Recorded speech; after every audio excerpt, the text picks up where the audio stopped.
প্রিয় দর্শক বিন্দু, আমন্ত্রণ জানাচ্ছি এখনই সময় টিভির পক্ষ থেকে। শুরুতে থাকছে দেশের সংবাদ শিরোনাম। লাল শার্ট পরা লোকটা নূরকে আঘাত করছে, তাকে ধরলে অনেক কিছু জানা যাবে। মারুফ কামাল। লাল রঙের শার্ট পরা একটা লোক নুরুল হক নূরকে নির্দয়ভাবে আঘাত করছে, তাকে ধরতে পারলেই অনেক কিছু জানা যাবে বলে জানিয়েছেন বিএনপি চেয়ারপারসনের সাবেক প্রেস সচিব ও সিনিয়র সাংবাদিক মারুফ কামাল খান।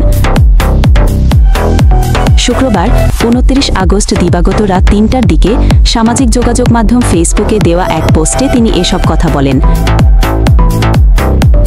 পোস্টে মারুফ কামাল খান লিখেছেন, ফটো ও ভিডিওতে স্পষ্ট দেখা যাচ্ছে গাঢ় লাল রঙের শার্ট পরা একটা লোক নুরুল হক নূরকে নির্দয়ভাবে আঘাত করছে। কে সেই বেপরোয়া হামলাকারী, তার পরিচয় বের করে ধরতে পারলে অনেক কিছুই জানা যাবে। তিনি লেখেন, জানা যাবে কারা খুব পরিকল্পিতভাবে পরিস্থিতি অশান্ত ও নিয়ন্ত্রণহীন করতে চাইছে, তাদের উদ্দেশ্যই বা কী। এর আগে সন্ধ্যায় বিজয়নগরে জাতীয় পার্টি ও গণ অধিকার পরিষদের নেতাকর্মীদের মধ্যে সংঘর্ষের ঘটনা ঘটে। এ সময় সাংবাদিক সহ বেশ কয়েকজন আহত হন। প্রিয় দর্শক বিন্দু, আজকের প্রতিবেদন এই পর্যন্তই শেষ করছি এখানেই। পরবর্তী সংবাদ পেতে আমাদের সাথেই থাকুন। আল্লাহ হাফেজ।